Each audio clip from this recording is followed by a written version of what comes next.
Okay, so welcome everybody.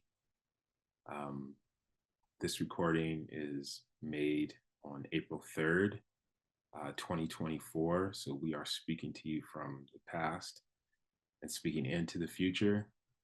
And we're going to be doing a lot of that during this festival. Um, we are on with Embodied Astrology, um, the 2024-25 cohort. And Embodied Astrology is a partner with Naropa University, with Frontline Farming, and with a number of local organizations in the Electric Black Earth Festival, Afrofuturism and Astrology Extravaganza, and we have our on-the-ground presence at Naropa University in Boulder, Colorado, and we have a dispersed and etheric electrical presence through embodied astrology, and not just through embodied astrology, but just through really the spirit of what we're doing and the spirit of the times. So we are going to share a reading, a chart reading for this moment, or for the moment of the festival or the period of the festival. And we'll say a little bit more about why we're reading an astrological chart for an Afrofuturism festival in a bit. And we'll get into like a really specific reading by the group of astrological practitioners on the line. But before we do that, we want to do a little bit of grounding and invite you all, wherever you are listening to this or participating in this, and whenever you are, that we're all going to kind of get into a similar entrained space together. So let's go ahead and bring our attention to our feet.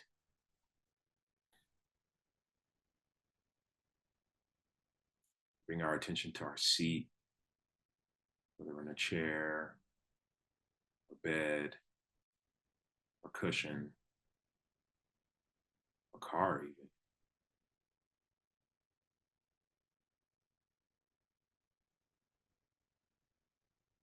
Noticing our bellies,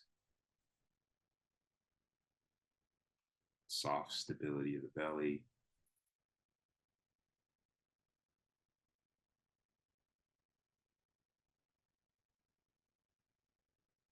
Noticing the rise and fall of our breath.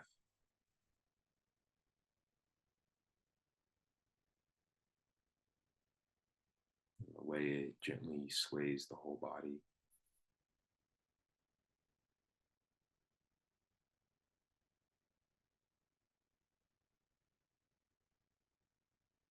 Noticing our spine and our heart. Letting the breath massage the heart.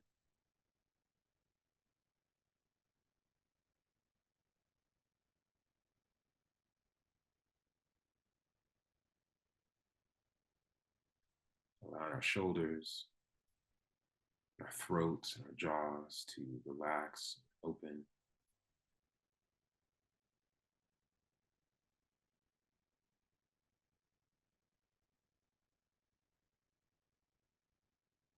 Breathe into the space behind the forehead, nasal passages.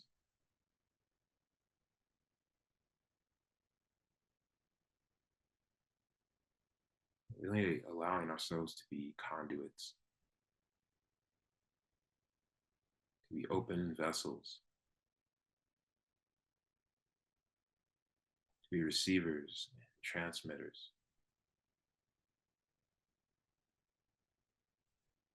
to be open to impressions,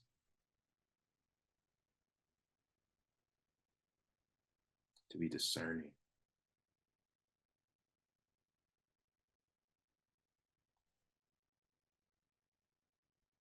Feeling the space behind our backs, feeling that whole parade of ancestors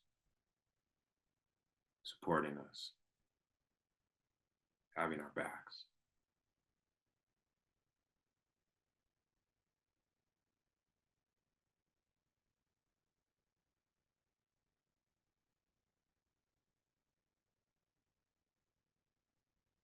Feeling all the children of the the future generations and the future beings ahead of us, in front of us.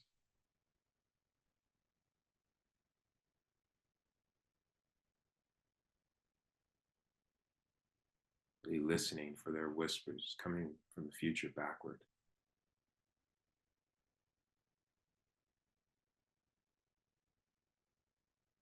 Asking ourselves how we can be good ancestors and good Black soil for the future.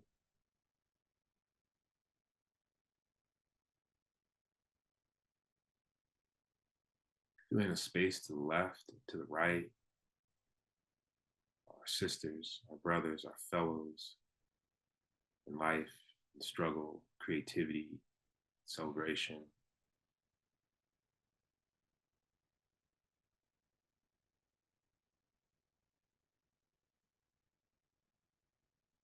Feeling the space under our feet, solidity, the support under our feet, ground under our feet. This great spinning, electric Black earth beneath us.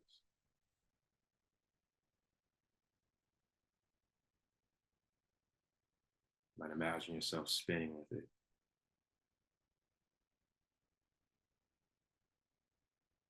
Spinning days, nights, facing sun, facing stars.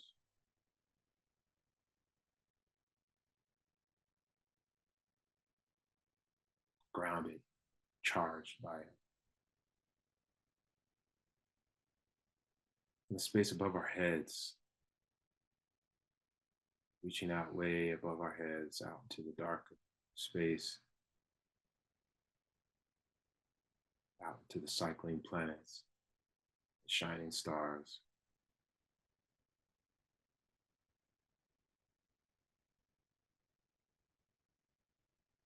Out into that great cloud of witnesses.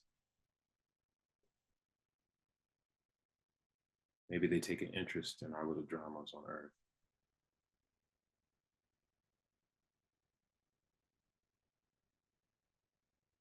And coming back down into your heart, to the center of your body, your heart, your belly.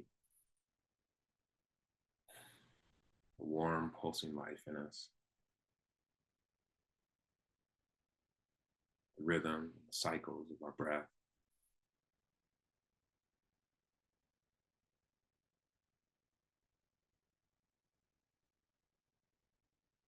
And I'm going to invite you to put your hands together and squeeze your hands, wiggle your toes. And if your eyes are closed, open your eyes. Yeah, some good yawning. And we can take a moment and just see one another on the screen. Yeah. Yeah, stretching. And if you're in a physical space with others, take a moment and look around that space, see one another, see the colors in the room, hear the sounds. And as we often do at Naropa, I'm actually going to invite us to take a bow together. Whether we are in this moment on April 3rd or in the future, during the festival or in futures beyond that, take a bow together across space and time.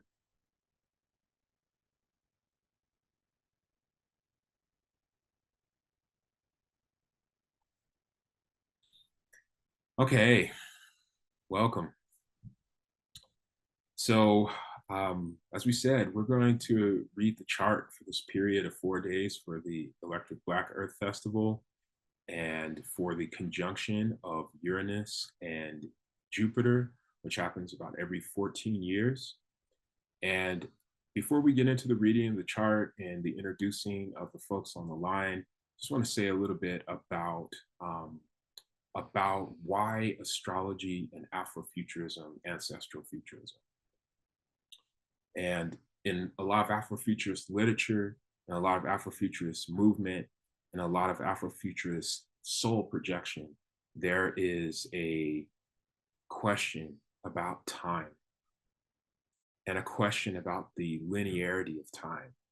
and a challenge to the linearity of time, and a recognition that the linearity of time is a recent invention that really comes out of a certain part and period of the world.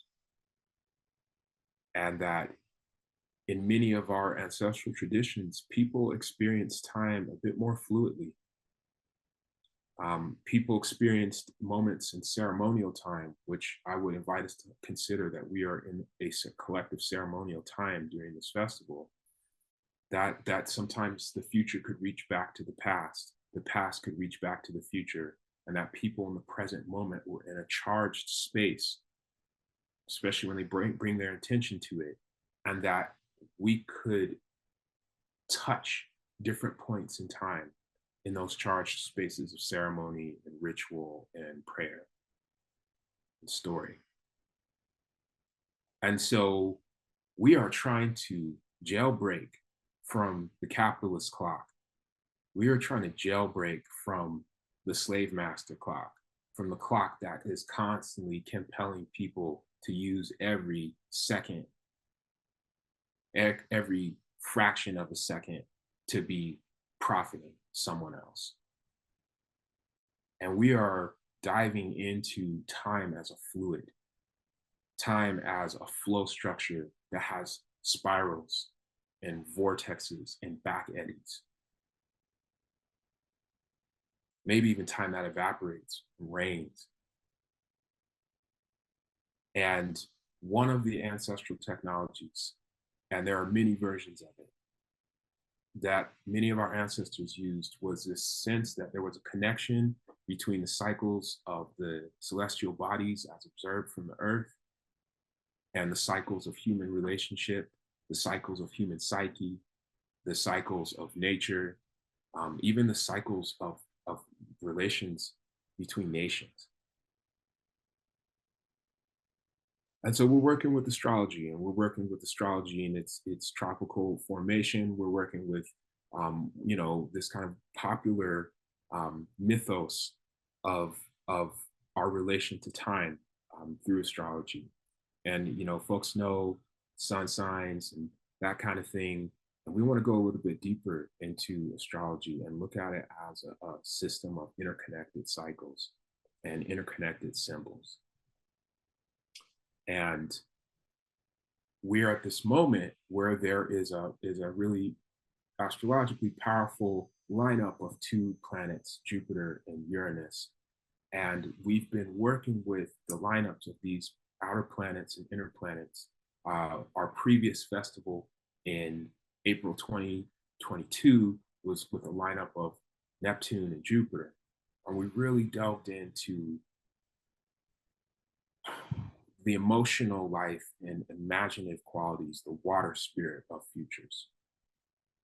And this one, we're exploring more of the earthy, tangible, sensible, and sensuous qualities of futures.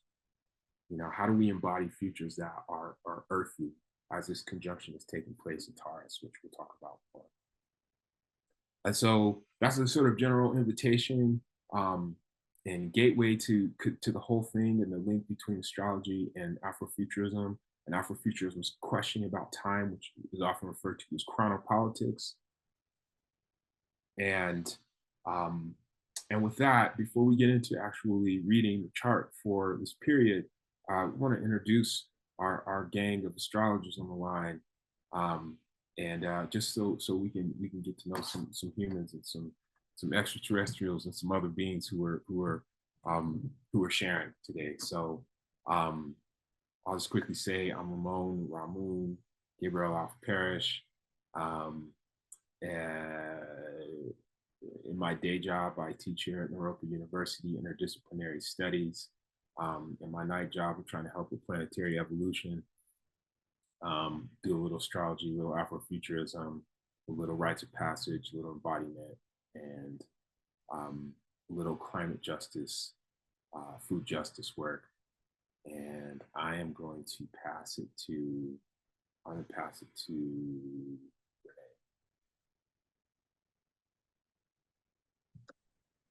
Hello all. I'm so happy to be here with this group and really delighted to be part of this conversation. My name is Renee Sills. I am a second generation astrologer and somatic practitioner.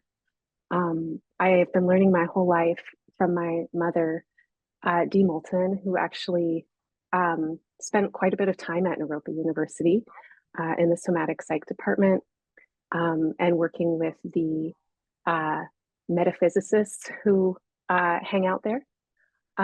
She passed away in 2000, and I've continued to work with her spirit. I feel that her spirit is very strong in the work of embodied astrology. Um, I am really honored and feel so much respect to be a conduit for embodied astrology as a project. This project was born in 2014, and over the last 3-4 years, it has been expanded and co-created by and informed and inspired by everybody else on this call, and is continuing to grow in that way. And I'm really curious about astrology as a language which can bring us more deeply into our embodied wisdom and sensate intuition. And I'm going to pass it to Sherri.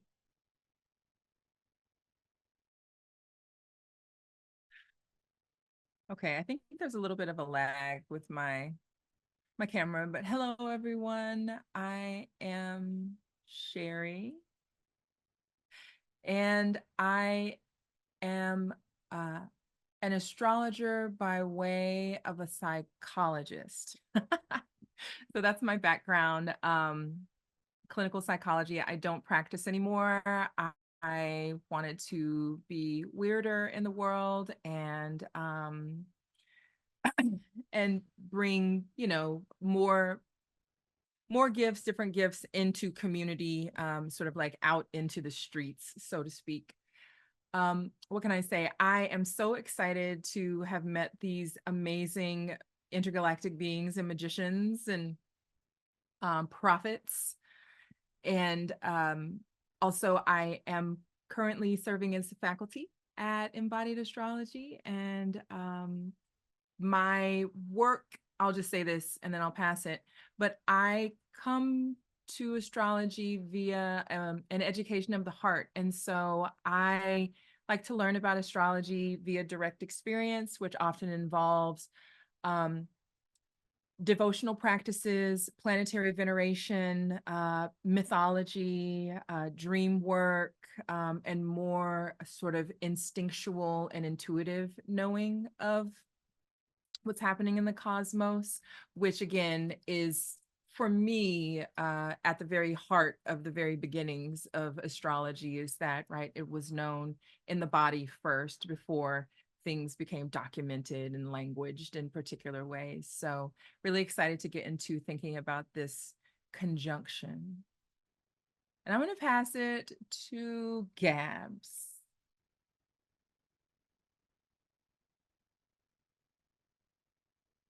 Hey y'all, I'm so happy to be here. Um, so I'm Gabz 404. I am speaking directly from Brazil, where I was born and where I live.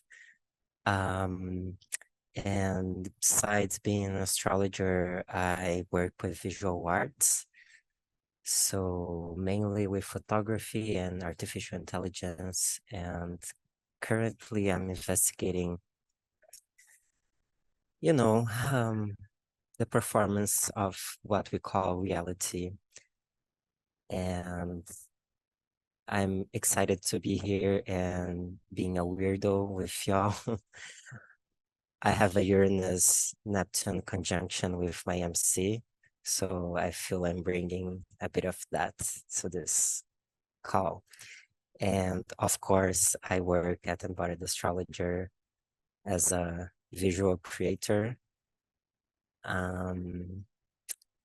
Yeah, de nada.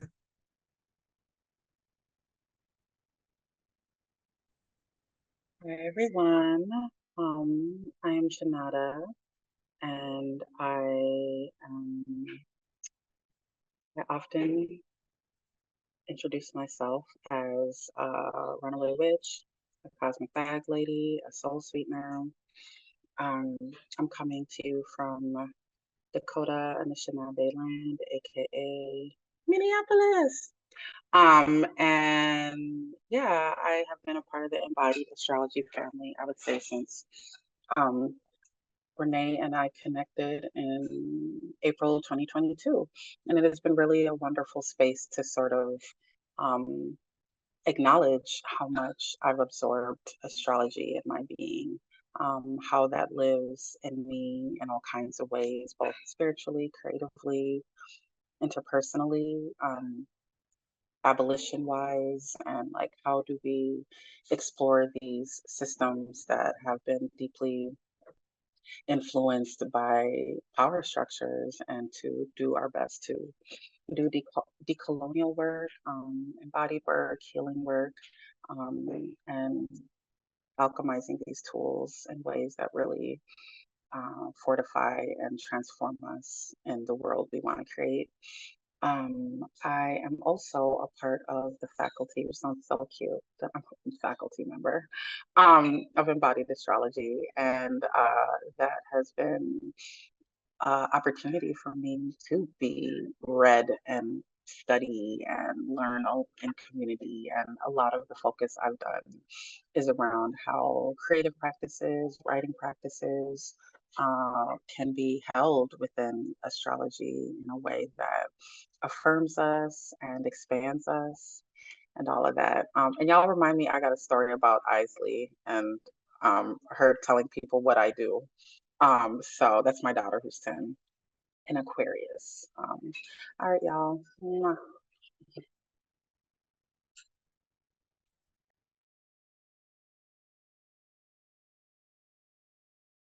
Alisha, you're visual. You want to say anything? Sure. Yeah. Hi.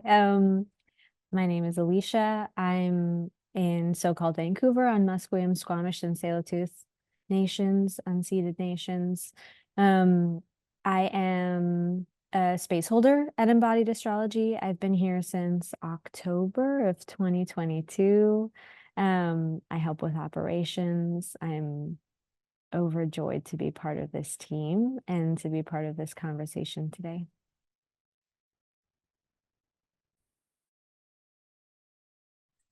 All right. Thank you all. Just want folks to get to know the bright stars on this line. Okay, so should we put the chart up for viewing?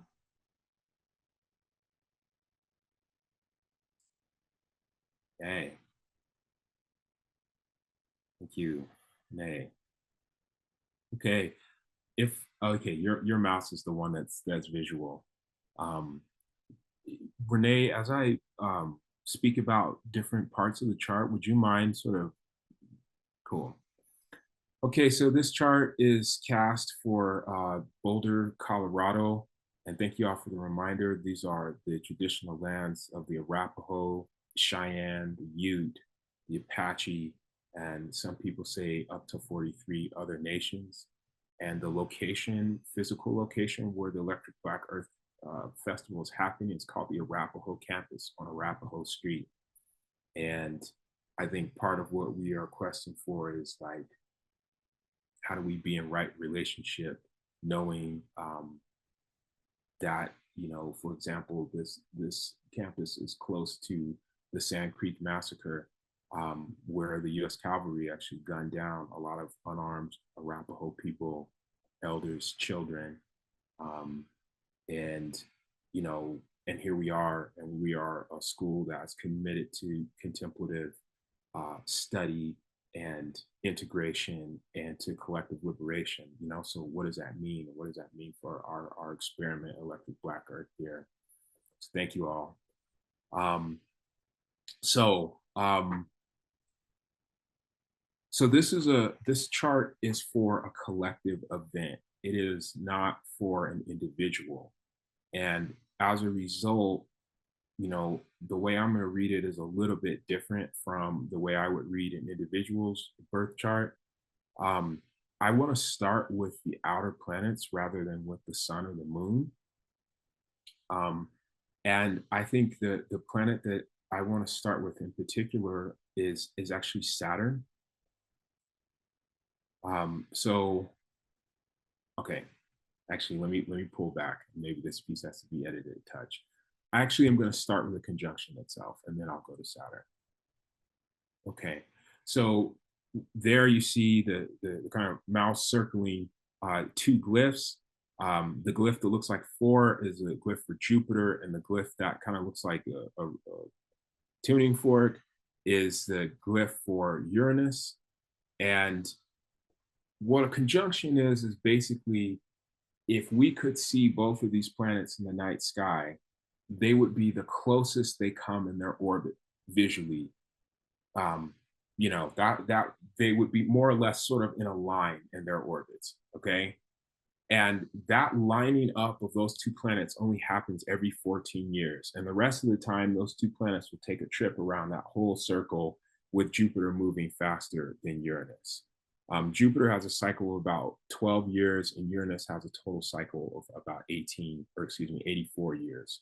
And so Jupiter will not be in the sign, or Uranus will not be in the sign of Taurus for another 84 years, and Jupiter will not for another 12 years. So their alignment happens every 14 years, kind of based off of the different paces and rhythms of both planets. And astrologers have been studying what the signification, or maybe the energy pulse is, of these two planets coming together. And they're coming together, and their cycle in general is related to creative breakthroughs that people make. Some of these breakthroughs are technological, some of them are social, some of them are artistic. But every 13 or 14 years, astrologers often notice that there are these different sort of pulses of creativity and different breakthroughs that people make, and different sort of disruptions to status quo. Now, individually, Jupiter represents the sovereign function, right? And a good sovereign, or a good sovereign quality in each person, is the ability to bring people together and to help people have a shared understanding and a shared goal, and to feel like they are part of something together, right? And the sovereign function, we usually associate it with, you know, images of kings and queens and people who are ruling us externally. But one way to look at the sovereign function is, it's the part of us that knows what's best, and then arranges and orders itself according to what's best for the whole. And so Jupiter's concern is about the whole. Jupiter's concern is about bringing parts, diverse parts, together into unities. Jupiter includes, you know, Jupiter invites, Jupiter hosts. And Jupiter also is the energy in us that has to take lead and lead people forward. And oftentimes it's an energy that inspires us to have faith that a future is possible. Uranus, on the other hand, represents moments and cycles where things get disrupted. It represents surprises. It represents connections that are unpredictable. It represents synchronicities, where something that happens inside of us and something that happens outside of us happen at the same time, and it makes you go, and suspect that there's something else going on in life. Jupiter, or Uranus, shatters. It shatters preconceptions. It shatters fixity, okay? And in a way, there's a bit of a rub between Jupiter and Uranus, because Jupiter also likes things to sort of be status quo. Are we all good? Yeah, we're all good. Okay, great. Whereas Uranus challenges. Uranus is an energy that challenges, that flips things over, that upsets. And so part of what this conjunction of those two energies coming together is the status quo mind, which has a certain orientation towards future and towards a shared sense of identity and unity, gets a gets a jolt of disruption, a jolt of surprise, a jolt of insight every 14-ish years, okay? So at this moment, we have this opportunity to actually take our sense of community mindedness and be open to flashes of insight and flashes of possibility and flashes of breakthrough. That conjunction is happening in the sign of Taurus, and the idea there is, you know, Taurus is one of the signs of the springtime when the earth is really starting to wake up from its slumber in winter, and where green things are really starting to poke through the ground, and the stock of green is strong, right? And it's a time when we're really, you know, traditionally humans in temperate climates are really cultivating the earth, and really farmers, you know, we're gonna share time and space with Frontline Farming on the 20th, and farmers are really in the deep hard work of preparing the earth to give. So Taurus is often associated with farmers. It's often associated with labor. It's often associated with our physical bodies and our connection to our senses. And it's also associated with the pleasure that we derive from our senses. And, you know, you pick up a peach, you know what I mean? You slap your friend's thigh. You know, it's that like solid sensual pleasure that we get from our sensory experience of life. And so there's an artistic dimension to Taurus as well. So with this conjunction happening in Taurus, one signification is that the breakthroughs that we can make in consensus reality are around our relationship to Earth, are around our relationship to work and labor. And Taurus is also about the wealth that the Earth produces. So around our relationship to money, exchange, currency. You know, there's a possibility that with this conjunction, there's going to be I think a big sort of boom in the like stock market, or a disruption to the stock market.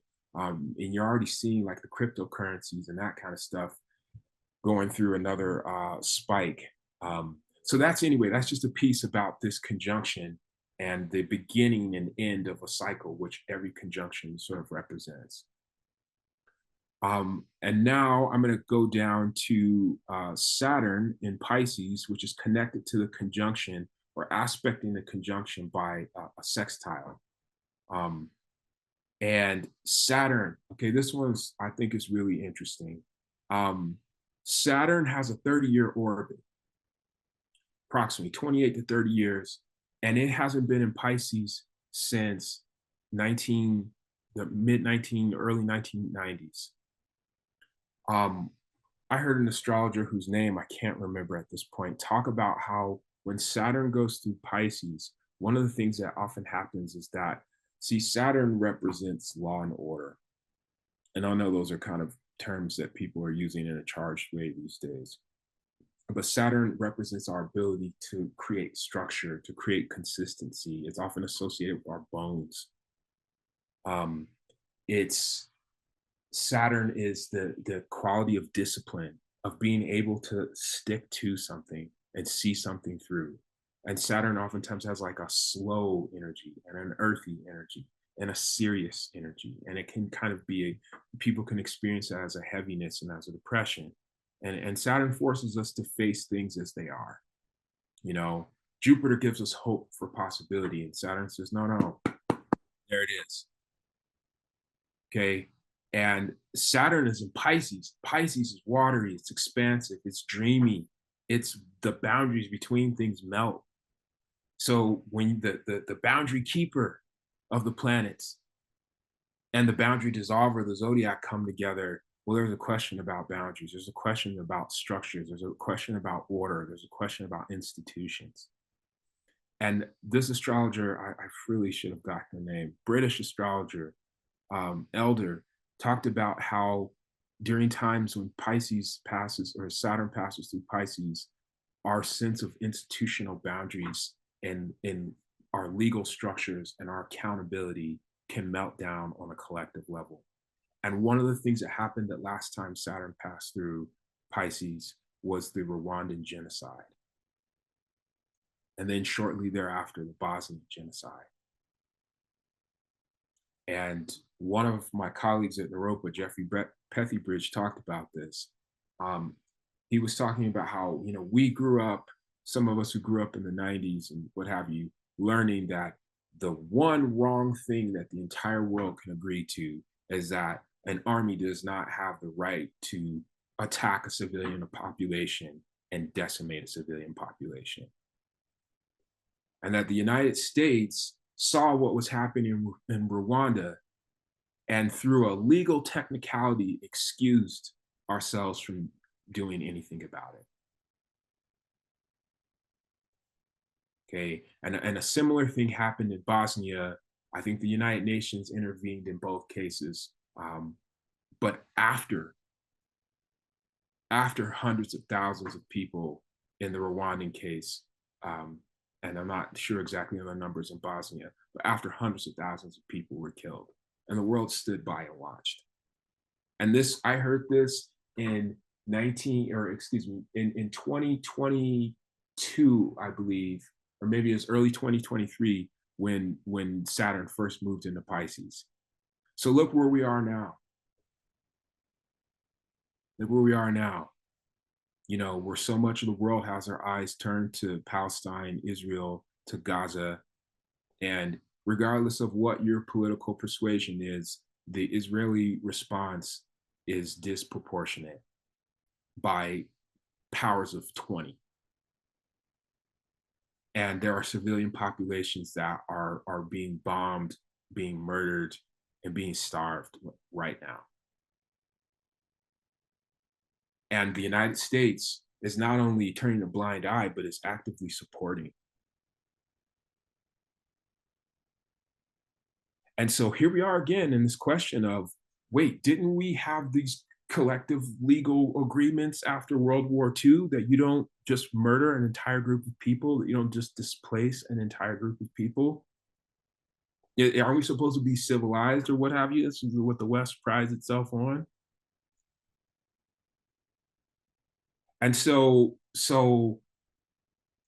right there, I see that Saturn in Pisces, and then you have Mars in there too. And Mars is going to intensify. It's an energy, it's a fiery energy. It's the energy of our willpower and our ability to activate and mobilize. And it can also be the energy of aggression and hostility. It can be seen red. And wherever you stand politically, tell me that the Israelis are not seeing red right now. Tell me that they are grounded and they are thinking clearly. I don't think so. And so many of us around the world are seeing red because we don't know what to do and we can't get our governments to step in. But there's a sextile between that conjunction, the conjunction where the collective group feeling, the collective unity can make a breakthrough around land, around labor, around our relationship to Earth, around people's right to feel good in themselves and in their homes. Taurus is Earth. There's a sextile, and the sextile means that there's an opportunity. In part, it means that there's some crack that can be made. Couple other things, and then I'll pass it over to you, Renee. One of the things I appreciate about this chart that you shared with us, Gabz, is it's precise, the precise conjunction, and also the location of the moon. Okay, and the moon is, if you look at this chart, it looks like an arrowhead, and the moon is the point of the arrowhead. And the moon, there's those red lines going back. Those are opposite opposite Neptune, which looks like the pitchfork, and Mars, which looks like the kind of symbol of male gender. Okay. And Mars is right sort of conjuncting or on top of Saturn. Okay. So I see this partly as this collective situation, or this question about genocide, ethnic cleansing, collective punishment. And the way it's really it is pulling down on the world's heart. And opposite of that is the moon and the last degree of Virgo. And the moon, one idea of the moon is that it represents the people and the public. It represents those that are ruled by the authorities. And Saturn and Jupiter together are the authorities. Okay. And the moon is in Virgo, and Virgo is about discernment part. Virgo is like, does this taste right? Does this situation taste right? And Virgo's discernment gives over into Libra's weighting of situations. You know, is this balanced? Is this fair? Is this just? And because it's the moon's the public, but the moon is also it's also our intuitions. It's our bodily knowing. It's our rhythmic response to reality. And so from this place of the moon, we're looking over at this, we're opposing, we're trying to develop a sense of awareness about this situation and about our collective responsibility and about what it says for if we keep going through these cycles where genocide and the world stands by, well, what does that say about our future? Okay. So it's on the last degree, and the moon is going to hit this 29 degree of Virgo on Saturday of the festival on the 20th I think around 8, I think, yes, it's 8:27 p.m. And that is during the Afro Surreal Banquet Festival, or Afro Surreal Banquet that we'll be having on the ground at Europa. And we encourage y'all who are online, throw a party with some friends and feast together and think together and dream together. Okay, so that's happening right during that Afro Surreal Festival, banquet. And then you can see coming out from the moon in two kind of blue lines. One blue line goes back to the conjunction in a trine, and the trine is an energy quality where the energy between that moon and that trine flows easily. Okay, they're both in earth signs, the earth of Taurus and the fine graining, or it's like when you're grinding corn. Taurus is grinding, Virgo's grinding corn. Like the earthy quality of Taurus and that earthy but precise quality of Virgo they're vibing with each other. So in our feeling body, we can, and in discerning feeling and discerning embodiment, we have a line to those future possibilities. We have a line to that disruption in the collective consensus mind and those new shocking but revealing impulses that can come from Uranus. And we also have a line to Pluto, which is kind of in the lower part of the chart, to Aquarius. And Pluto and Aquarius, man, there's so much to say about this, but Pluto has just entered Aquarius. It's going to step back later on this year and then step into Aquarius in November. And it's going to be there until 2044. You want to talk about future? Okay, it's going to be there until people like myself, I'm going to be 60 something. And Pluto is a very slow moving, sometimes hard to discern, faint but very powerful energy.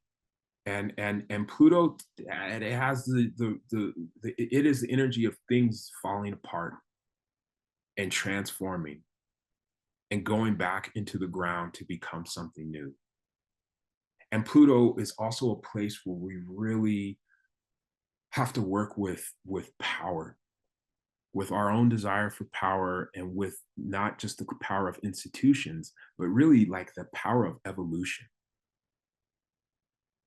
Things are happening that are bigger than humanity.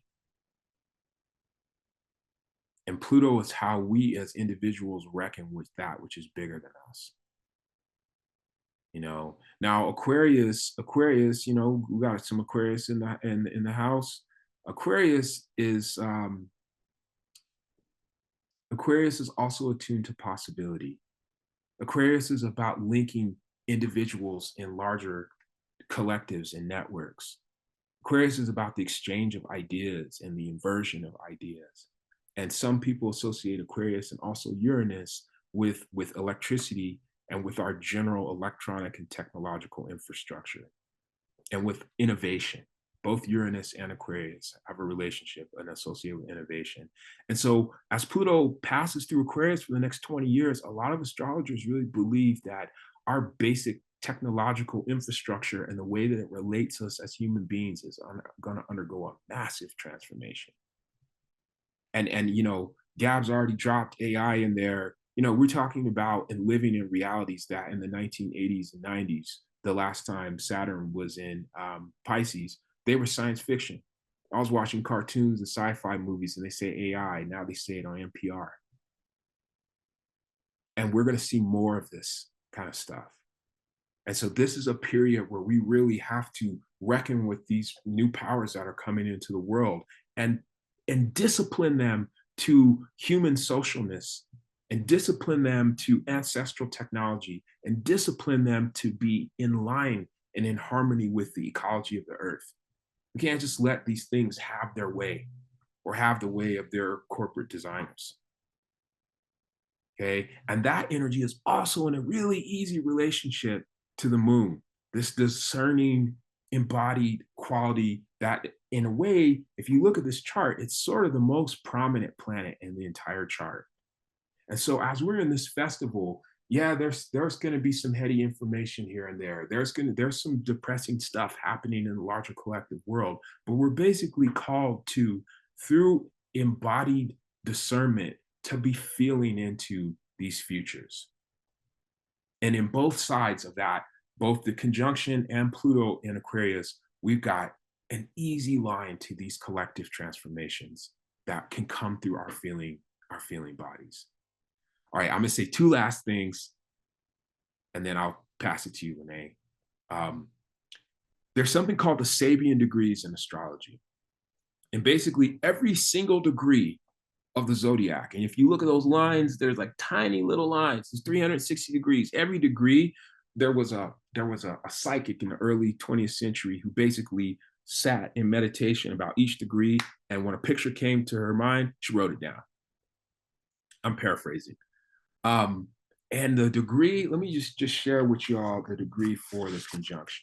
Okay, degree for the Uranus, Jupiter conjunction in Taurus, the symbol is a white dove flying straight and fearlessly over troubled waters. Okay, the Sabian degree for Pluto, okay, and Pluto, if you look too, Pluto has a sextile to that Mars, Neptune, and Saturn complex, which I'm equating with the situation in Gaza and how it's illuminating a lot of other mass murders, mass exploitations, colonization, whether it be in Congo and our extraction of minerals for all these Aquarian technologies, or Sudan and the civil war that's happening there and the way that the world waffles in relationship to that. The degree symbol for Pluto at 2 degrees is a deserter from the military realizes his freedom. And that was just striking to me with that sextile opportunity relationship to the complex there of Saturn and Pisces. And right now, there's actually, I've been hearing there's a lot of popular resistance mounting in Israel to the siege on Gaza and to Netanyahu's leadership. You know, if the soldiers could drop their weapons. And then I think the last one is the moon there, which is really powerful in this chart. And the symbol there, 29 degrees, if I have that available, is having an urgent task to complete, a person doesn't get distracted. So I think my close is that at this time and for this festival, we are questing after new timelines. We are questing after timelines where we don't have to keep coming back to these cycles where one people thinks that they can move another people off the land, but where we actually can cultivate futures where we share the earth.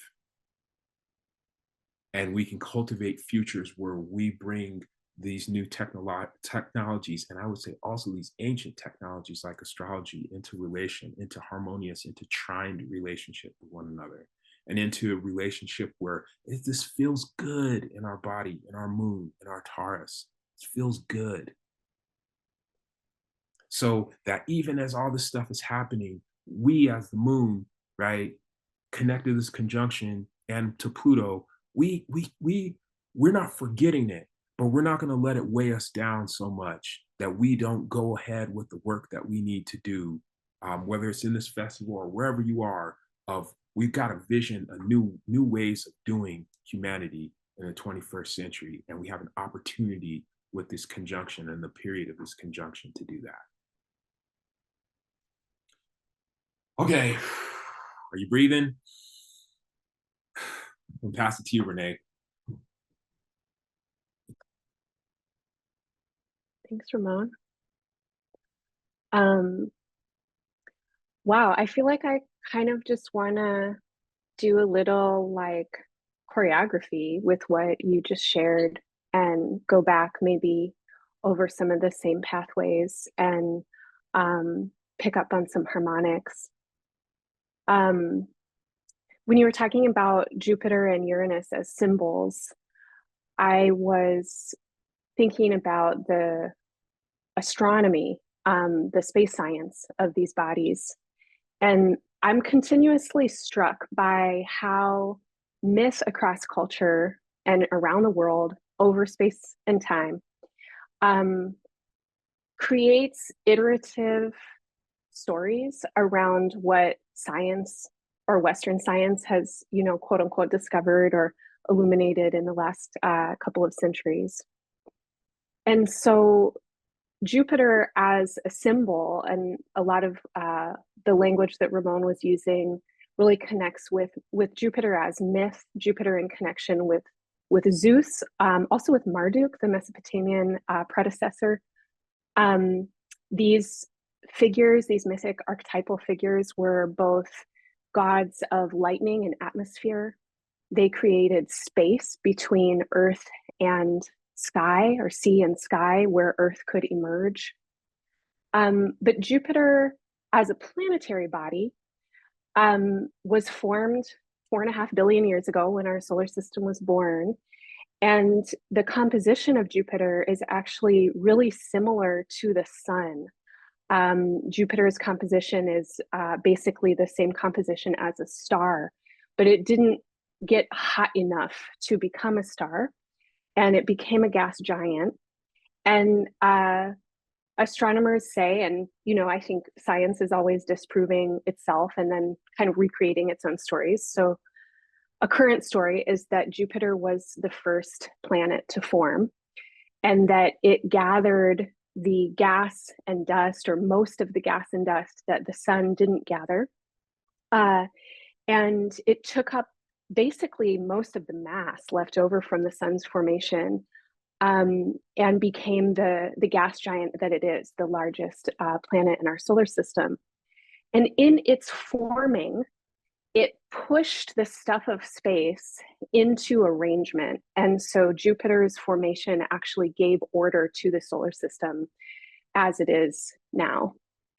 And so one of these kind of mythic refrains of Jupiter as the order bringer, as the one who creates meaning, and its archetypal embodiments in the gods that kind of create order, that create systems on Earth where all the little pieces, the beings and incarnations have their right place and do their right job, is also reflected in the science and in the bodily forming. And as the first planet formed in our solar system, I would say, Jupiter is our oldest planetary ancestor. And so veneration to Jupiter is veneration to an order that is bigger and vaster and infinitely wiser than what human order can conceive in our very kind of limited intelligences. But in Jupiter's representation, there's also these themes of expanding our knowledge and growing in our consciousness. And as the planetary ruler of both Pisces and Sagittarius, we exalt Jupiter when we connect consciousness to molecular intelligence, right? Cellular intelligence, earthly intelligence, elemental intelligence. And working with Jupiter is constantly working with the limits of our own cognition and pushing against those limits to expand ourselves to include more than we might be able to perceive in any moment. And so then these ideas of faith and spirituality and connection with the numinous come in.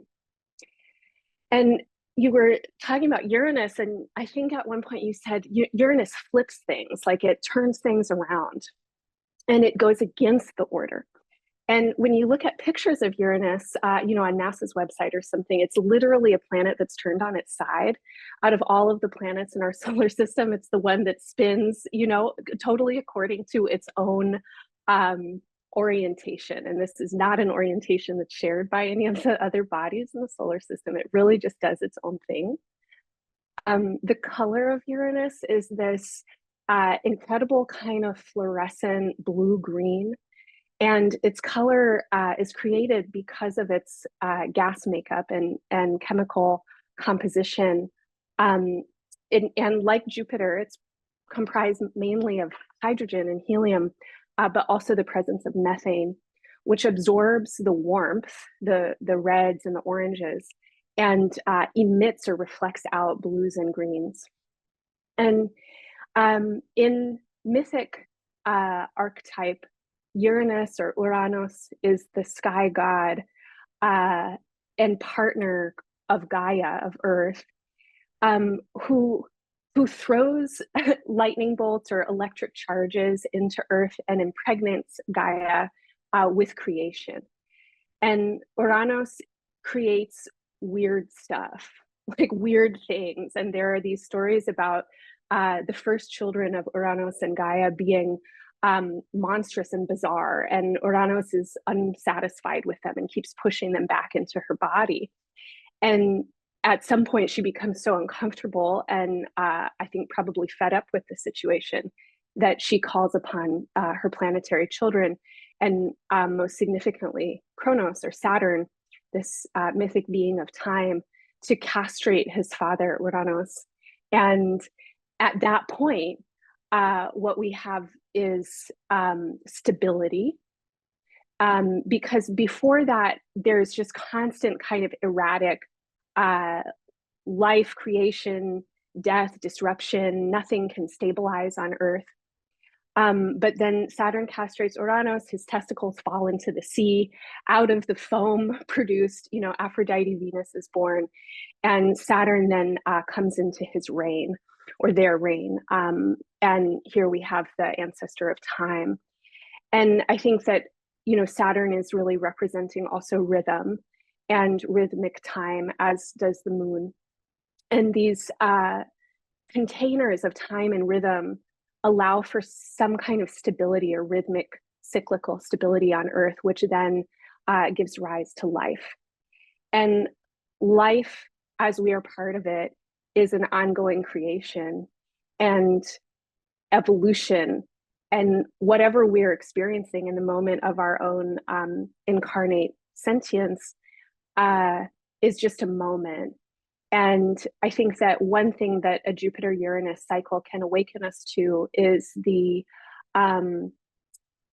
unchanging nature of change, that change is constant, and that in moments of great upheaval and disruption, though we in our human experience might feel profoundly disturbed and really suffer quite deeply, because stability and rhythm is required for us to flourish. When stability and rhythm become disrupted, we are actually very profoundly in the presence of creation and creative energy. And we are not in control of creation and creative energy. And I think that at times, such as the one we are living through, and everything that you spoke to, Ramon, in terms of the violence and catastrophic destruction that is potential within the human psyche, I think that's something that really emerges in collective consciousness is the awareness that we often aren't even in control of ourselves. And we see our, fellow human siblings possessed by energies that absolutely channel horrific destruction, that really go against the qualities that I think we all share in our seeking, which are qualities of peace and stability and abundance. And when we are witness and also affected by, implicated in this kind of uncontrollable force of, some kind of diluted psyche or bodies that channel archetypal energies that are very much beyond what a lot of us can even imagine. I've been reading accounts from folks in Palestine right now talking about how you can't even imagine the horror. You can't even imagine what we're seeing. And this was beyond our imagination until we saw it. And Rick Tarnas, the author of Cosmos and Psyche, I heard him talking once about the outer planets and saying, it's weirder than you can imagine. You think that you can imagine it, but you can't. It's going to push you outside of what's known. It's beyond the known. And that in times like these, there is also some kind of remembering or reawakening in witnessing of that kind of power that is the other side of destruction, which is creation, right? And that destruction and creation are often going hand in hand. And that there is an enormous creative impulse that is also being activated right now across the world. And this creative impulse has to do with our own potentiality and agency to be part of creation. And so I also was kind of following the map of the Sabian symbols. And you mentioned the dove flying over troubled waters for the Jupiter-Uranus conjunction in Taurus. Taurus is ruled by Venus. And so following the thread of planetary dispositorship, we would look to Venus for information on how this conjunction is affected. And Venus is in the sign Aries, which is a sign that's said to be not Venus's favorite place to be. Venus as a symbol of love and relationship and harmony and connection is in the sign of differentiation, individuation, and potentially aggression or self-interest in Aries. But the Sabian symbol for Venus's degree is a young girl feeding birds in the winter. And some of the symbolism of this point speaks to the harshness of nature, the Earth's nature as well as human nature, as being a producer of compassion, hospitality, mutuality, and reciprocity. And this symbol speaks to the necessity to understand the true source of abundance and sustenance and self-sustenance. And that true source is reciprocity. It's the inhale and the exhale. It's the giving and the receiving. Nature's abundance is sustained only by flow, right? Like we can't inhale forever. There has to be balance. And the young girl feeding birds in the winter is a symbol of a kind of childlike innocence and willingness to, not willingness, but natural instinct to be in awe and in love and in friendship and in community with the other life forms that we share our home with. And she is feeding the birds. And so there's, on one hand, on the surface, this notion that she's giving something, but more deeply than that, she's receiving, and she's receiving connection and friendship. And so there's a kind of nodding to the the subtlety and the substantiveness of what we give and how we give at this degree, and a need to extend beyond ourselves to come into alignment with creation. Venus is in Mars's sign, and Ramon spoke to Mars at 22 degrees of Pisces. And the Sabian symbol here is the price of living is dying, which I thought was pretty powerful just as a keynote. And that in the description of this symbol, there's a recognition that life is created by death, death is created by life. There's constant cyclical renewal, but that leadership, real true leadership, is exemplified by those who are willing to give of their life substance in order to create. And this symbol speaks to the power of imagination and attention in creation, and the need to really focus on what it is that we want to build and move our life energy in that direction. And there's a kind of suggestion here that there has to be a recognition of what is happening that's outside of one's preference. So not a bypassing or ignoring of what might be happening that we don't like, but a recognition of where in what is happening, there's already perfection, there's already love, there's already creation, there's already the, not just the seeds of, but the fruits of our potentiality. And to really focus on that as we engage with our life efforts and give of our life energies.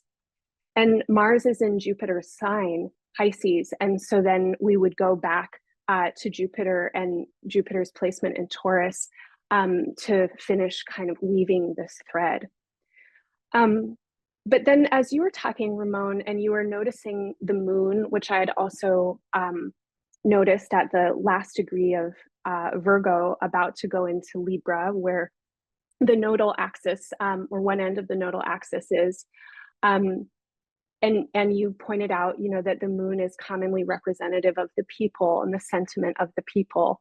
And at the last degree of Virgo, there's, and you spoke to this, right? The symbol of total concentration and the need to realign with primordial consciousness and to really get into the granular details of what it is that we are creating. And as the moon will ingress Libra just a few minutes after this conjunction, it will move into the sign where the South Node is currently occupying. And we're right after eclipse season as well with this Jupiter-Uranus conjunction.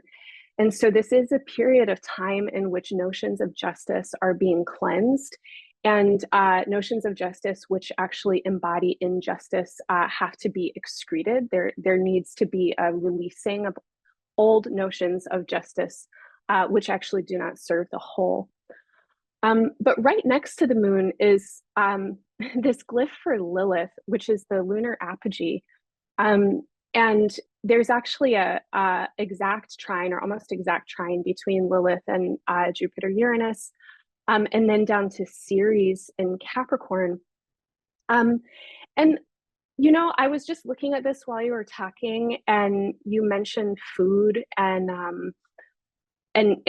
of course, my mind went to this very strategic starvation and creation of famine that Israel has produced for Gazans and Palestinians, and famine, of course, as an act of war. But I was also thinking about Ceres in her myth, in rescuing her daughter or reclaiming her daughter Persephone from the grips of the underworld gods. And her daughter was abducted in like a complicit arrangement between Zeus, actually Jupiter, and Hades, the god of the underworld. And in that, I feel like there is this symbol of kind of the constant strategy of theft that colonial and imperial nations embody, the taking of resource and land and bodies, and rape as a weapon of war, killing women and children, burning land, burning olive trees, etc. But that Ceres also practices a politics of refusal in order to find balance or to reclaim her daughter to some extent. And that there is a kind of activation right now of the boycott and divestment movement. And I think a need for those of us who occupy positions of comparative privilege, if we live in places where we're not under siege, where we are complicit and participating in capitalism, where our funds, 30 cents of every dollar we spend in the United States goes to the military, that we really are cognizant of where our resources are going, and that we can begin to engage strategically around that. And I think we're seeing a lot of that right now. Lilith, her myth is the original demonized feminine. And I think in a lot of ways, and I've seen this in so many charts, that Lilith is often a representative of those bodies that are demonized under white supremacy and capitalism and patriarchal capitalism. And so this might be Arabs and Muslims here in kind of the like patriarchal Christian mindset of the United States imperial structure. It might be Black people, queer people. It might be people who are actively in revolt for whatever reason against the dominant status quo. But Lilith frequently shows up for me in the charts that I look at as representatives of the people who have been demonized and scapegoated and painted into some picture as representatives of quote unquote evil, but that in their embodiment, they are actually reflecting what the dominant order is most fearful of, and fearful of being subsumed by and having its power taken away by. And so in the kind of Christian myth of Lilith, Lilith really just doesn't go for the one God philosophy.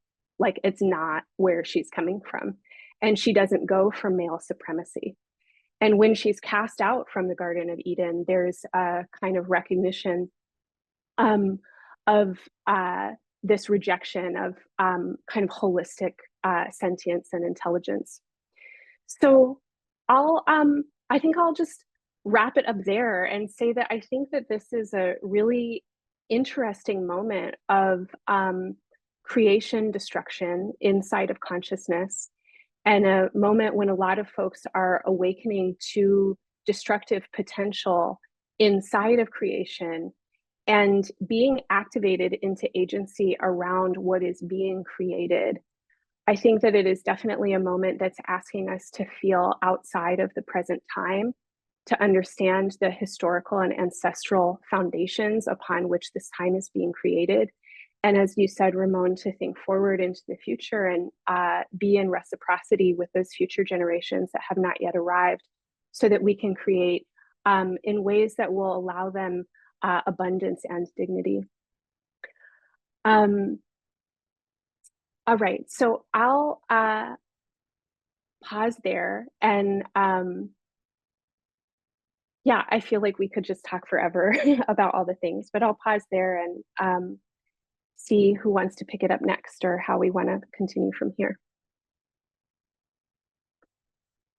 Yeah, I wonder, I was just saying that my neural spiciness, my ADHD is like, ooh, I'm taking it all in, but now it's at a point where I'm like, reach the sort of kind of absorb capacity, and like, how do we maybe in this moment invite certain curiosities, maybe with the people who will be seeing this, about like, yeah, like you've taken in a lot of information and there's a lot of insights.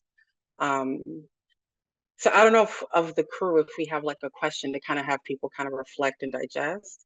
And then also, Sherri had suggested earlier that, you know, we kind of keep it funky in a conversational way too, because these planets are talking to each other. Just even as I was listening to y'all, I was like jotting down all of the energies and feeling the poetics and, you know, energetics and heaviness. So I don't know, folks, what do y'all think?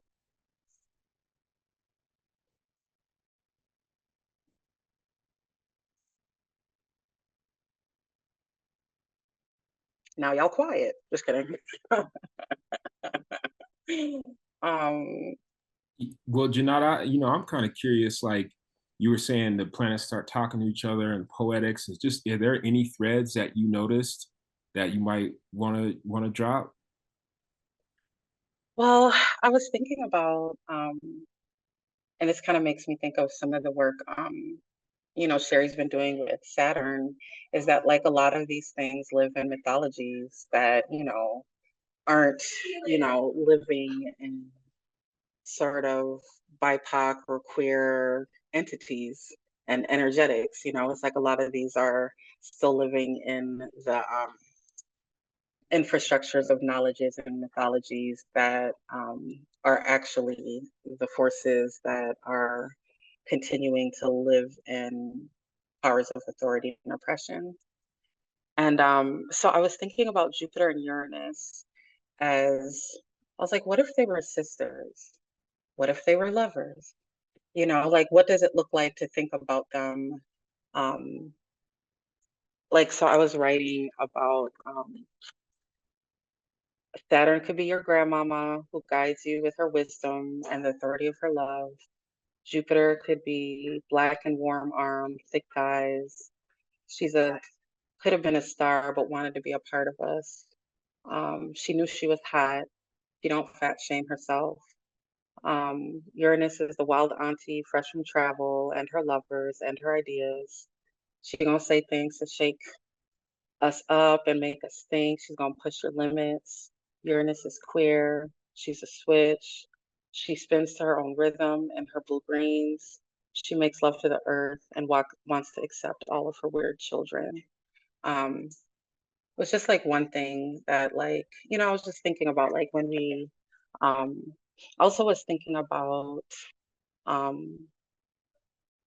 sort of, like we were speaking about Palestine, and like all of the things and the horrors with that and the unimaginable and unfathomable horror and the cycles of horror. And I was thinking about how, you brought up the Rwandan genocide. And I'm still trying to make this a conversation. I'm just saying a little something. Y'all feel free to be like, that, I got something to say. Because I'm West Indian, we interrupt each other all the time. But it's because, it's a vibe. But I was thinking about genocide is here again. Genocide is here again. Genocide is here again. Genocide never left. It got small. It got quiet. It shapeshifted. It justified itself. It revealed itself. It victimized itself. It built its case. It separated. So just thinking about when these moments are big and there's like this focus on it and even how you're talking about this like arrow that the chart is making. I think about, how the world is ending every day somewhere, somehow, due to this kind of stuff. And, I was thinking about Haiti, that has always been revenged upon by the Western world for being a Black resistant state that actually took 12 years of underground organizing to even do the initial Haitian Revolution, and how the Congo is literally in all of our hands. Like all of us are holding Congo in our hands who use smartphones. All of us are driving Congo in our, smart cars. And how what's happening in Congo has been a cycle of things that have been continuously happening. So yeah, so I think I have this poem. I don't know if it's a poem, but it's like lyrical things I've been writing as all of you all have been talking. That like it's actually been a lot of writing. Uh, so yeah, I think that's just kind of one thing. I was also thinking about us being the weird kids, all of us, because I think we're all weird kids. If one of y'all say y'all ain't a weird kids, I'm gonna fight you, because you are. Sorry, that's me being stern. But yeah, like kind of, I was writing about watching Sherri shuffle her cards like the whole time, just like, I don't know, just like these ways that we're just kind of like these little witchy and wizard and warlock kids, um, putting the cosmos in our body and, pushing the cosmos out. So yeah, I think like I'm curious as to you know, how does the expansiveness of Jupiter live in our movements as we do this work? How does the disruption of Uranus live in our bodies as we do this work, activist work, Black futurist work? And, you know, just even asking the people who will be watching this, you know, how can they like ask that question of themselves? Okay, shoot. So that's all I have so far in this moment. I have more for later, but my boo Gabz would like to invite to speak and share.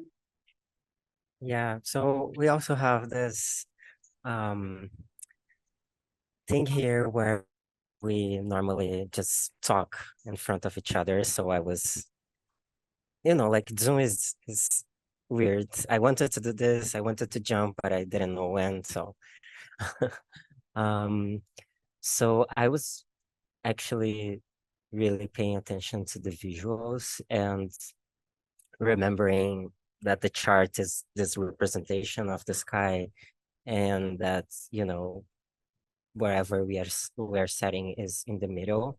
So I was kind of like imagining myself in the middle of this, so in the X of the chart, and you know, and imagine the earth and everything that is happening. And because this moon is so prominent in the chart, it got my attention really quickly. And then I realized that, you know, there's opposition between the moon and Neptune, and I am working with Neptune currently this year. But I also have an opposition of moon and Neptune in my chart, so it's something that is familiar for me. And this opposition for me, with all that you have been sharing, really speaks, you know, like when thinking about the moment that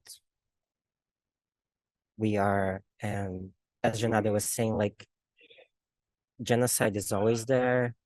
It got small, we justify, but it's always there. But then we are in this time where it's impossible not to see, because it literally is being recorded and live streamed. And we have it in our hands. And so thinking about Neptune and this fog that we sometimes go to escape the reality of what we are seeing, and like so inventing excuses, you know. And when I say excuses, I know there's a lot of mental health involved. It is, you know, and I'm putting myself there too. It's like, well, I cannot do anything about this, or, you know, like sharing something and then thinking it's enough. So I'm just wondering, you know, like how this can be eye opener or not, you know. So and how we have to really thinking about like the moon also representing the past, and we having so much of future happening with this conjunction of Uranus and Jupiter. Really seeing, as Junauda was saying, for example, that it was always there, and as Ramon was saying at the beginning, of like how we can time travel between past and future and kind of like alter the past and the future. So I don't know, I was just looking at this shape because it's a beautiful shape, and thinking that we really have to put ourselves and always also seeing this Mars there, of like it can be aggressive, but it's also action. And then thinking about this action underwater, like this oceanic action, and how like the water, you know, like if a boat is traveling over there, it will ripple. So the ripple effects of that, and how we have to like trust in a way, because I think both Neptune and Pisces are also about trust. So like trust that the actions that we are doing are going to ripple, and how we can like alter the future from this point.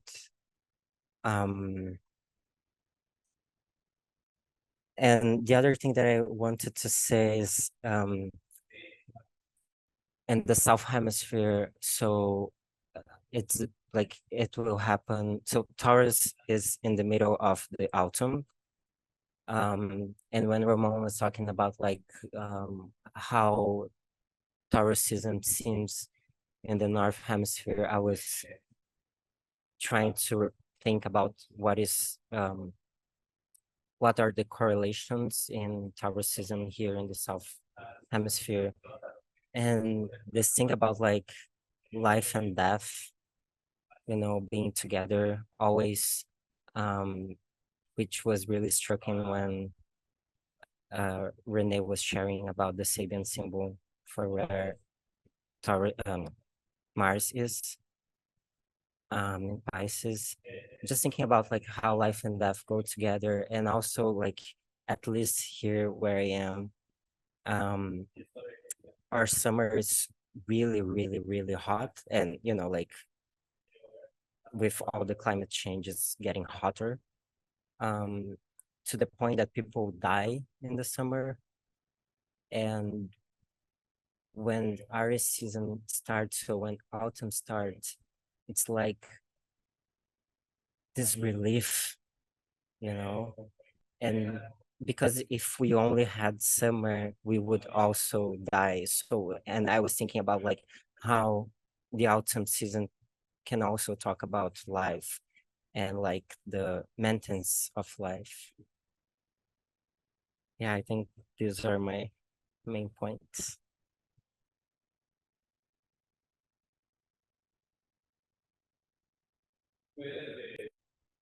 I'm so grateful, Gabz, that you have the other hemisphere on lock, because you know it ain't all about us and our hemisphere. I'm sorry, Sherri, was that you talking? Yeah, I think there's a lag. It's okay. I can wait if y'all want to riff on what Gab said before they have to go. No? I don't know if it's comments or anything, but like a lot of stuff was coming up, and I'm just gonna go with the way I go, because you know, as I said before, as we all are, but I get nervous when I try and lean too far into the math of astrology, because then I feel like I'm gonna fuck stuff up and say the wrong thing. But what I am being struck by is, you know, I kind of had a slightly similar and different take on some of it, whereas so I went to the myth, but in the myth where this is the grandfather meeting up with the grandson. Uranus and Jupiter, this is generational mess. And I kind of thought about, or what's coming up for me in this, and in this particular moment in time, is, you know, if this were like, you know, soap opera or telenovela, this is when the grandfather who left all the inheritance, people thought that he was dead on life support, comes back to life and is like, you're fucking up. Because I think we forget that Jupiter, I feel like also represents some of the most negative aspects of empire. And if going back to like some of the kind of older ideas about Uranus or Uranus, you know, I was reading and reminded that, and I'm going to read from here, that Dane Rudhyar in this book called Triptych writes and refers to Uranus as the creative power of the universal spirit, right? Like this is the power of universal mind. Rudhyar calls this the voice of God. Like what? So it just feels like the word that I wrote down is like, and then, also that when we think about, we think about sometimes people refer to the transpersonal planets as higher octaves of some of the inner planets, that Uranus is the higher octave of Mercury. So I just feel like something's going to get real loud that day about things that aren't working. And then when you put that in Taurus, it's like with our relationship, not just with the earth, but with each other as, all interdependent, like and then the fact that, if we look at Mercury is like whispering undercover with Venus in Aries. And so while Venus, has a hard time maybe in Aries, Mercury don't, and Mercury's going to shoot that right on over to Uranus, who is like, and then this idea of the conjunction, which is, again, in my reading and my understanding, it is the most powerful and the most mysterious because it's the merging. So it's like Steven Universe, like Jupiter and Uranus are going to fuse into some greater something for a period of time, that takes in all the elements of both of those planets, both of the themes that they represent, and become this, bigger thing that, it's like this, once again, while this is an event, it is also the birth chart of a moment. And so how do we collapse in that way that time is inevitable? How do, and I think I forget where I read it, but that too was an element of like, sometimes, not leaning into the scary, like predictive type of, but like more like, how do we collaborate with the inevitable? These planets are going to conjunct. These are some of their qualities. These are the ways that, previously their conjunctions have kind of opened doors, closed doors, offered up opportunities. How then do we want to collaborate with that inevitability? Right. And I think that the other thing that I wanted to kind of linking to this, this generational, kind of elder Uranus coming in to like have a little sit down talk, maybe with, a Jupiter that's kind of gotten out of hand. That's where I went with it, right? A Jupiter, the empire aspects of Jupiter, the greed, the overconsumption, it is, but the potential is there for it to be the true greater benefic that it is. My Gabz. And so, it's like Uranus is like, all right, I've been waiting, I've been watching. Now we got to have a talk.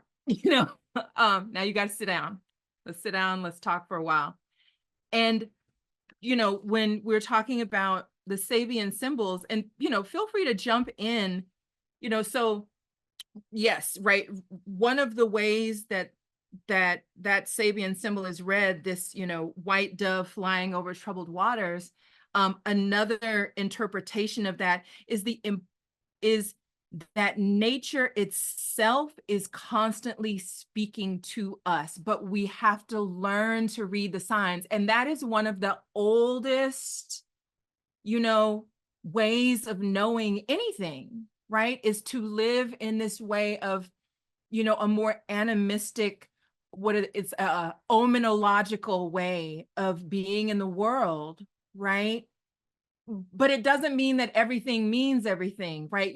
You learn to read, right? You don't just do everything, every step you take. It's like, oh, this means this, and now, no, but there's something about the combination of Uranus being this sort of like first transpersonal planet after Saturn, right? Being this higher octave of Mercury, you know, kind of having this access to the universal mind, you know, being in Taurus, there's some deep message from the earth. And then, you know, again, the blessing of having this Black elect, right? And having food together. I just feel like I'm getting goosebumps. The words that you're speaking to each other that day, just, you know, like how to infuse them with the essence of all the goodness of Jupiter and Uranus and Venus. And, you know, because it does feel like, you know, returning to listening for, you know, that universal mind that is always available to us. But it starts first and foremost, right, with our relationship to the land, to our bodies, right? And not just our bodies, the larger, right, the body, the ever larger body of our community, our family, our friendships, our, you know, all our relations. Yeah, so all of that was coming up for me just now, and it just got me really excited to participate in a couple other things. And, you know, again, jump in, because I don't know, is then to also note that the 21st degree is the beginning of the third, you know, kind of decan. And so that marks the beginning of a like something also is beginning to wrap up, right? And I don't know degree theory as well as I would like, but I do know that, in fact, the 21st degree of Taurus is a very specific critical degree for that fixed sign. For the fixed signs, the 21st to 22nd degree is a critical degree for a fixed sign. So I'm interested in, you know, doing more research in that, but all of these things together, you know, create a really beautiful, you know, I don't know, cauldron pot. And then I see a kite, you know, just from that, I see a kite. And that to me speaks to, again, things being put into the air, into the field, prayers, you know, our words, our wishes, you know, and all the things that kites symbolize, right, across different types of cultures, you know, our way of reaching higher, right? Yeah, so I'm going to pause there because maybe folks want to like jump in. And I hope I made sense. Oh, totally. Yeah.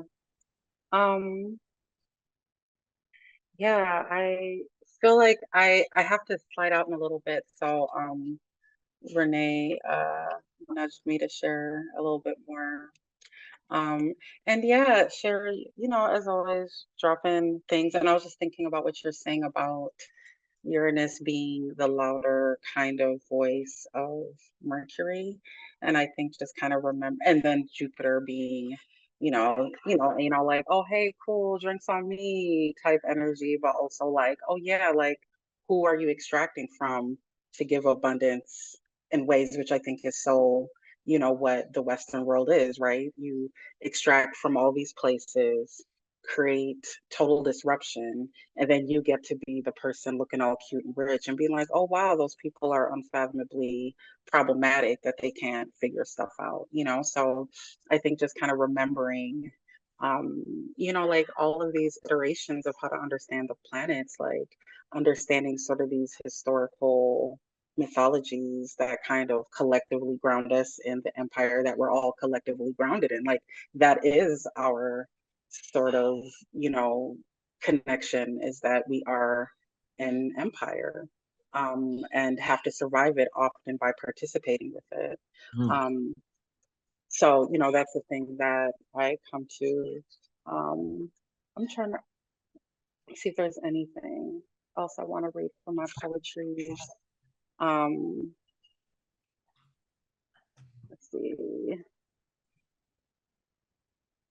Shuffle cards, Uranus and Jupiter touch elbows. They line up and dance. It's been so long since they've been together and felt each other's energy. You make me feel like I can take up space. You make me feel like I can be a weirdo. I am with you and I'm a breakthrough. You disrupt me, my inner selves. Jupiter includes invites. Lead me in this dance towards the future. Uranus, surprise me, disrupt me, arrive the magic in me. Remind me there is something beyond. Shatter me. Status quo mind. Jolt me, baby. Hop on me and bring my wildness out. Let's make love in the sweet earth. I do wild things and prepare this love. Ground me in nourishment. Be solid, be pleasure, be thighs so thick. You save us all with your sweetness. Jupiter, you give me hope. Genocide is here again.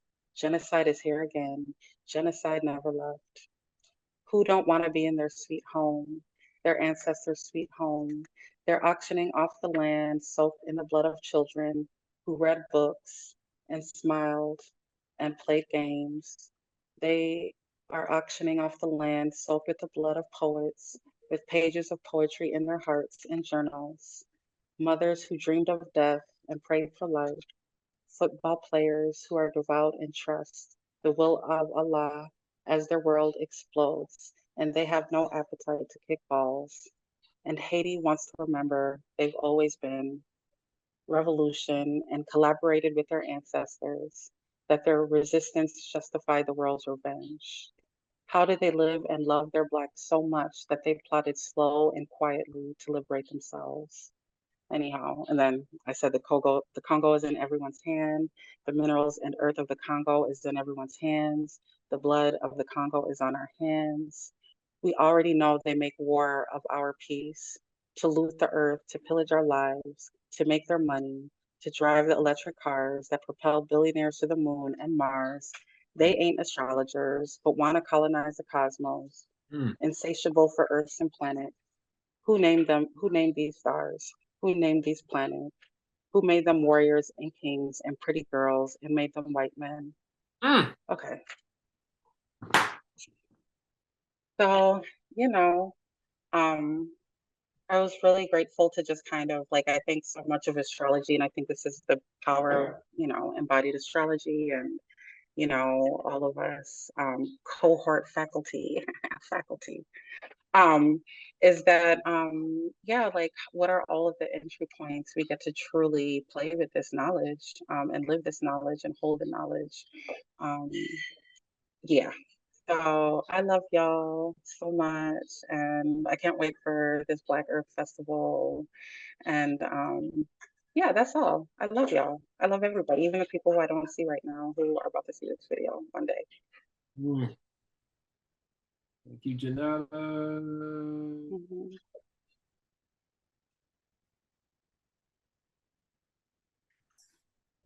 Wow. Well, I kind of feel like we could end it right there. There's so much more to say, and I think at this point, this is like maybe a part where we could consider where we want to end it. If there's like a couple more things that I know Renee, it seems like you got some energy living, and Alisha, I'm wondering what's going on for you. But yeah, y'all, I think we can kind of start to move towards a knot, but I'm curious what's live in y'all. I feel like Renee had something to vibe on. Did you? Did I make that up in my head, Renee? No, you didn't. I often feel like astrology charts are kind of iterative in their symbolism, like they just keep saying the same thing. And Sherri, when you brought in Mercury, I felt excited because I had also been looking at Mercury as the dispositor of the moon. And Mercury is sandwiched, it's real cozy there between the North Node and Venus. And the degree point where Mercury is, and Mercury is also currently retrograde, speaks to the potency of life and the biosphere and the potency of power as it comes from the living substance, the substance that pervades all life. And something happens for me when I hear the ways that these mythic archetypes continue to be storied. And what you and what Sherri and Junauda were both speaking to in terms of Jupiter as this archetype that in a lot of ways right now embodies the fuckery. And I was born at a Jupiter-Uranus conjunction, actually. I have them conjunct in Sagittarius in my chart, and I feel really supported by Jupiter.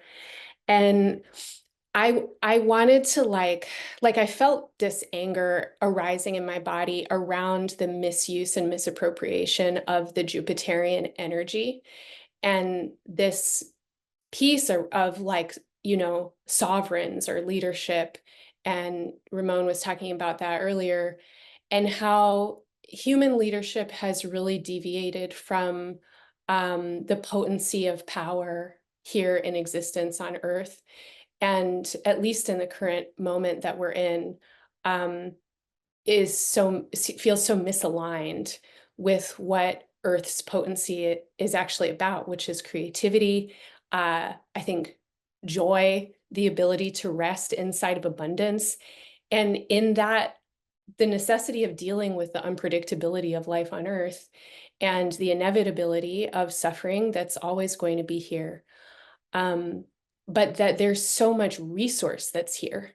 And I think that all of the Sabian degrees that I was looking at kept going back to this idea of there's already wealth here. There's already enough. There's already abundance. And abundance thrives in conditions of reciprocity and generosity. And when we are attuned with the potency of life and in devotion to that potency, and in some kind of reciprocity with it and not trying to control it.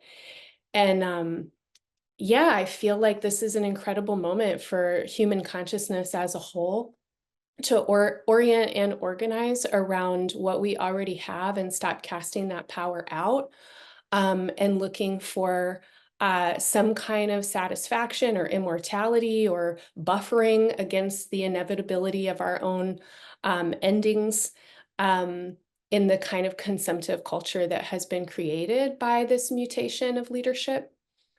And that Mercury's place there, I think, really symbolizes this kind of turning inwards of consciousness at this time, needing to look at what's the stuff that's here, like what's the stuff that's coming out of me, of my consciousness, of my community, of my culture, of our relations.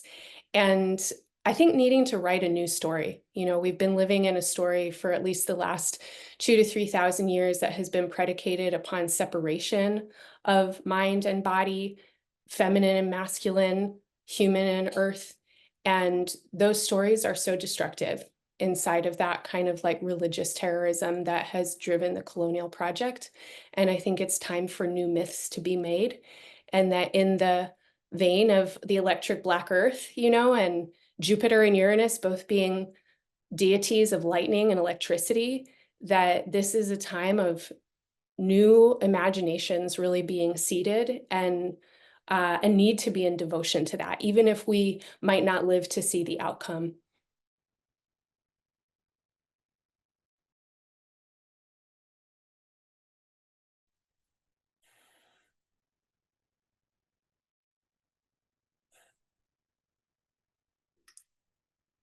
Alisha, Sherri, anything y'all want to drop?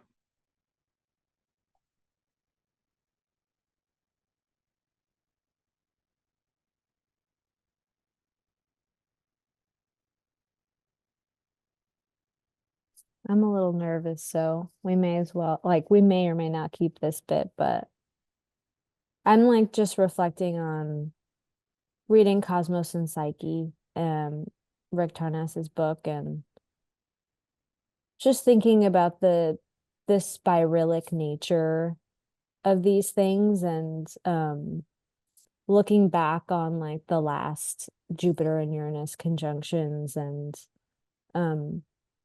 really feeling like we're living through that. Like the last one that I'm thinking of in like the late 60s was the triple conjunction of Pluto, Jupiter and Uranus, and like Woodstock happening, and like, you know, just tons of demonstrations, and what Rick Tarnas described as like the sudden and unexpected euphoric liberation that was felt collectively. And I'm just really excited, you know, just it's exciting to be living through this time, because it does feel like there's a portal opening up for us collectively around what we're able to see in terms of what is possible for our future. And there's like a momentum building. This is what's so exciting about astrology, right? Is that there's, you look at where we are, maybe if you looked at where we were like 3-4 years ago, all of this felt so far away.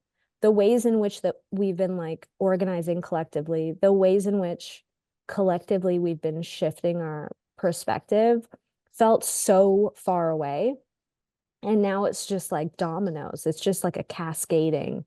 And yeah, I'm just so excited for what's to come. And I think we've been feeling it build for like, I don't know if it's like is it like the 14 months leading up to the conjunction, or the 14 degrees leading up to the conjunction? Someone correct me. But yeah, it's sort of been this like slow building into the collision, and we'll feel it for the 14 months or degrees, right? To follow. Yeah, that's what I got. That's what I'm thinking about. Yeah. Like you said, don't know if we're going to keep this, but I think we always talk about like this parade of the planets just feels so potent. And you know that Uranus is doing this, then we're going to have this Saturn Neptune thing, and then Pluto's there, come into compost whatever's remaining, you know. And it's really giving, you know, I was writing down other like outlaw energy, you know, sort of and paradigm shift. And we haven't had one in a while. And a paradigm shift, people think that it happens slow, but in truth, right? And Thomas Kuhn wrote about that. It's super disruptive, dysregulated, chaotic, and then the dust begins to settle, you know. But yeah, it's definitely precipice energy. But I want to say something that, again, since Renee brought in, like, we think about the astrology, we think about just the physics. It feels good that this initial one is happening in Taurus, because Earth is always grounding to that much electricity, right? That's what we always learn, is to like find some Earth, ground it into the Earth, ground it, right? And whether that's the Earth itself, the Earth of each other, right? Let's not forget that we can see that as ground all of this into each other and staying connected, instead of running for cover, or, you know, kind of letting the times that we're living through separate us further or fuel that narrative. There's other ways, you know. Yeah, so this is really exciting.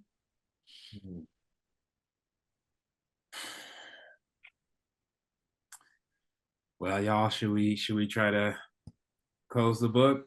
Wrap it up. Okay. How you gonna do that, Ramon? I'm gonna try. I gotta say one more thing. Okay, so Taurus there, the sun is in Taurus. Okay, the Saturday night that we have the Afro Surreal Feast, it is in the first degree of Taurus, and the Sabian image is an electrical storm illuminates the heavens and the forests. And that just kind of blows my mind.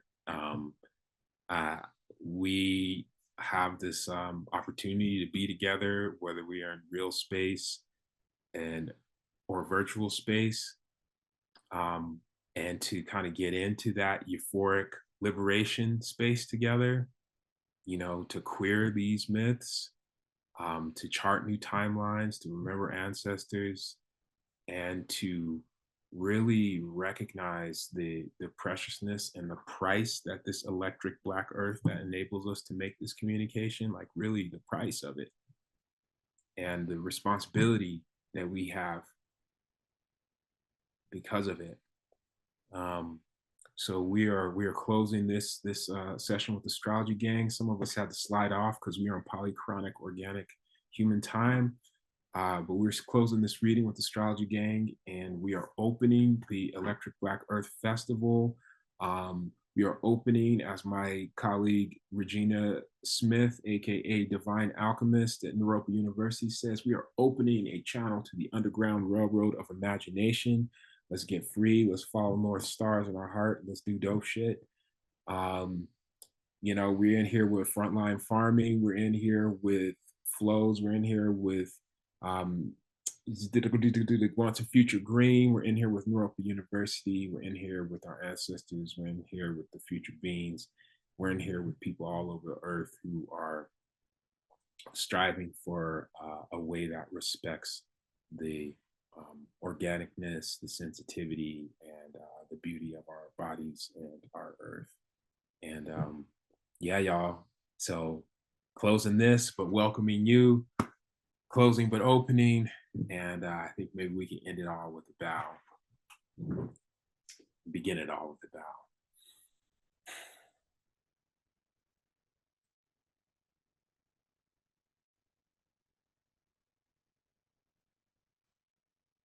Electric Black Earth. See ya.